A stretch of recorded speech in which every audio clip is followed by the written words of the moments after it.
जनावरांना क्रूर वागणूक व अवैध वाहतूक करणाऱ्यांवर कारवाई। जवाहरनगर पोलिसांनी दिनांक 30 ऑगस्ट रोजी पहाटे 4 वाजता मौजा कोंडी गावाजवळ आरोपीचं नाव आशिफ मनहरन जोशी, वय 24 वर्ष, राहणार भिलाई, तालुका धमडा, जिल्हा दुर्ग, राहणार छत्तीसगड, आणि दोन मालक रोशनलाल रामस्वरूप डहेरिया, वय 33 वर्ष, राहणार पाथरा, तालुका धमडा, जिल्हा दुर्ग, राहणार छत्तीसगड यांचे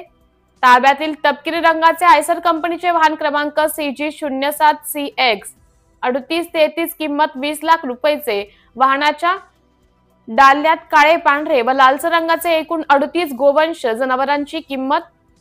3,80,000 रुपये यांचे जनावर हे त्यांना वाहतूक करण्याकरिता प्रत्येकी जनावरास 2 बाय 2 मीटर जागा असणे बंधनकारक असताना सुद्धा त्यांना आपल्या वाहनाचे डाल्यात पुरेशी जागा उपलब्ध नसताना जनावरे निर्दयतेने दाटीवाटीने कोंबून कत्तलीसाठी अपुऱ्या जागेत जनावरांना त्रास होईल अशा स्थितीत तहानलेले, व्याकुळ झालेले, अन्न पाणी निवाऱ्याची सोय न करता क्रूरतेची वागणूक देऊन अवैधरित्या वाहतूक करताना मिळून आली। त्यातील 4 जनावरे हे मृत पावले आहेत असं फर्यादीची लेखी तक्रारीवरून आरोपितांविरुद्ध